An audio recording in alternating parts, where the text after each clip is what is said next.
এই পাশের বাড়ির ভাবির ছেলে হয়েছে, তার চেহারার সাথে তোমার এত মিল কেন? দেখো, আমারে সন্দেহ করবা না, আমি কিন্তু ভাবির ধারে কাছেও যাই নাই। আরে তোমারে সন্দেহ করতেছি না, ভাই 2 বছর ধরে বিদেশ, ভাবির বাচ্চা হইলো কি করে? এখন ডিজিটাল যুগ, অনলাইনে কত কিছু হয়।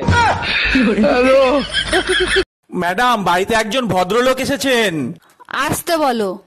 ম্যাডাম, বাড়িতে একজন ভদ্রলোক এসেছেন। আসতে বলো। ম্যাডাম, বাড়িতে একজন ভদ্রলোক এসেছেন। কখন থেকে বলছি আসতে বলো। আমি তো এই তোমার ফোনে পাগলা গাড়ু দিয়ে ফোন আসছে, ওখানে কি তোমার আত্মীয় স্বজন থাকে নাকি? খবরদার, ভুলেও ফোন রিসিভ করো না, তাহলে কিন্তু তোমারে পাগল ভাইবে তুলে নিয়ে চলে যাবে। আমি কি পাগল নাকি যে আমারে তুলে নিয়ে যাবে? পাগলা গাড়ু দিয়ে তোমার কোন আত্মীয় আছে আমিও একটু শুনি। হ্যালো, কেমন আছিস মা? জামাই বাবাজি কেমন আছে? কই গো, বলছি তুমি চা খাবা? ইস শালা, আমি যদি বলি যে চা খাবো তাহলে আমাকেই করতে হইলে, তার থেকে ভালো মানা করে দিই। হ্যাঁ, বলছি আমি খাবো না। আচ্ছা ঠিক আছে, তাহলে আমার জন্য 1 কাপ করে নিয়ে আসো গা। আজ থেকে তোমার আর আমার সম্পর্ক শেষ। আরে হ্যাঁ, যাও যাও। চলে যাচ্ছি আমি।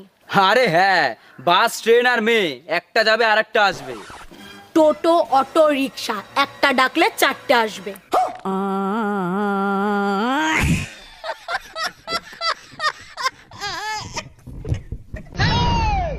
আচ্ছা একটা কথা বলি, সত্যি সত্যি উত্তর দিবা, একদম মিথ্যা বলবা না। কি বলো এগুলো? আমি কি আজ পর্যন্ত তোমারে মিথ্যে কথা বলছি? বলো, কি জানতে চাও? আচ্ছা তোমার সাথে যদি কালো একটা মেয়ের বিয়ে হতো তখন তুমি কি করতা? শোনো, কালো হোক আর সাদা হোক, বিষ তো বিষই, তাই না?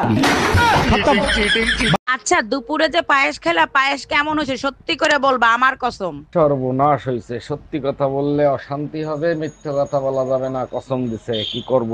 আরে কি হইলো, চুপ করে আছো কেন? বলো না কেন, বলো। তুমি কি জানো তোমার হাতের ছোঁয়া পেলে বিষও অমৃত হয়ে যায়? তুমিও না সব সময় একটু বাড়িয়ে বাড়িয়ে বলো।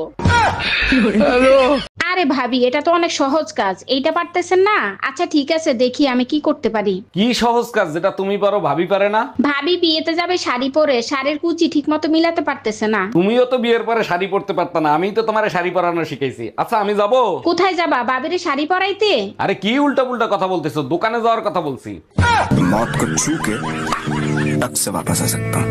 রূপা, আমি তোমারে অনেক ভালোবাসি, প্লিজ রূপা তুমি আমার হয়ে যাও। দেখো, এসব পচা ডায়লগ দিয়ে আর যাই পাও, আমার মন কোনোদিন পাবে না। কি করলে তুমি বিশ্বাস করবে, তুমিই বলে দাও। কেমনে বুঝবো তুমি আমারে সত্যিকারের ভালোবাসো? প্রমাণ করে দেখাও। বিশ্বাস না হয় প্যান্ট খুলে দেখাই, আমি তোমার নামের রূপার আন্ডারওয়্যারই পরি। আচ্ছা বলো তো, গার্লফ্রেন্ড বয়ফ্রেন্ডের মাঝে সম্পর্ক কিরকম থাকে? বয়ফ্রেন্ড গার্লফ্রেন্ডের সম্পর্কটা হলো সবসময় একজন আরেকজনের খেয়াল রাখে। একদম ঠিক বলছো। আর হাজবেন্ড আর ওয়াইফের মধ্যে সম্পর্ক কিরকম? হাজবেন্ড ওয়াইফের সম্পর্ক একেবারে গ্যাস লাইটের মতো, একটু ঘষা লাগলেই আগুন জ্বলে ওঠে। এই যে ভাবি, এইটা কি অরুণ সাহেবের বাড়ি?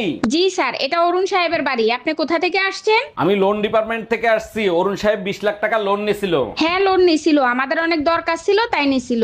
এখন আমাদের টাকা দরকার, তাই লোনের টাকা ফেরত দেন। দেখেন ভাইয়া, আমরা তো লোন দেই না, যেখানে লোন দেয় সেখানে যান।